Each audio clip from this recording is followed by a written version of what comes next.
រោគសញ្ញាដែលបង្ហាញថាស្ត្រីមានផ្ទៃពោះចាគឺមានបងអូនកាច្រាដែលគាត់បានសួរសំណួរមួយហ្នឹងថាអ្នកគ្រូមានផ្ទៃពោះមានរោគសញ្ញាបែបម៉េចចាជាពិសេសស្ត្រីដែលគាត់ទឹមតែមានកូនដំបងលើកទី1គឺគាត់អត់ដឹងចាអញ្ចឹងជាទូទៅសម្រាប់ស្ត្រីដែលគាត់មានផ្ទៃពោះគាត់មានរោគសញ្ញា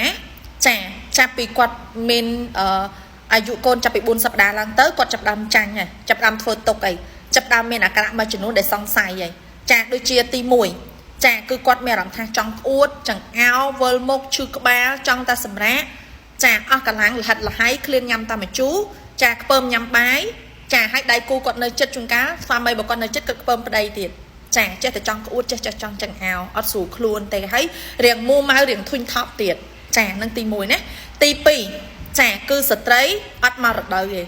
ចាអាចមានបញ្ហារាំងរដូវគាត់អត់មកចាអានឹងគឺសង្ស័យតែគាត់មានកូនហើយចា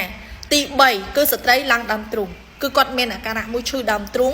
មកគាត់ឡើងខុសពីធម្មតាហើយជួនកាលមានចេញទឹកដោះថែមទៀតចាមានស្រាវហើយពេលច្បាច់ទៅមានការចេញទឹកដោះឬក៏ស្រាវទឹកដោះជាដើមចាហើយទី4គឺ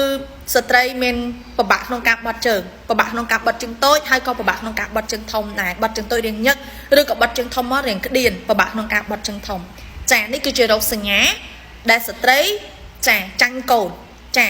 ចូលស្ត្រីដែលគាត់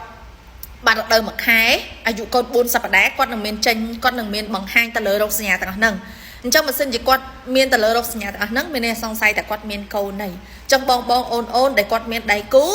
ចាតាមដានទៅលើសុខភាពរបស់ខ្លួនឯងបើសិនជាមានរោគសញ្ញាដូចដែលខ្ញុំរៀបរាប់យើងអាចធ្វើការពិនិត្យតេស្តទឹកនោមចាតេស្តទឹកនោមបើសិនជា2កម្មមានន័យថាយើងមានហើយបើសិនត្រឹមតែ1កម្មគឺយើងអត់មានទេហើយជួនកាលវាចេញអត់តន់ច្បាស់ជាពិសេសអ្នកដែលគាត់ទឹមតែបាត់រដូវភ្លាមពិនិត្យសប្តាហ៍ទី1អត់តន់ច្បាស់បងប្អូនអាចរងចាំមួយសប្តាហ៍ទៀតចូលសប្តាហ៍ទី2ឬក៏សប្តាហ៍ទី3ក្រោយពេលដែលយើងបាត់រដូវអានឹងយើងពិនិត្យទៅគឺឃើញច្បាស់ហើយចាគឺពិនិត្យឲ្យឃើញច្បាស់ហើយចាអញ្ចឹងបងអូនទាំងអស់គ្នាតាមដានសុខភាពទាំងអស់គ្នាណាចាអរគុណ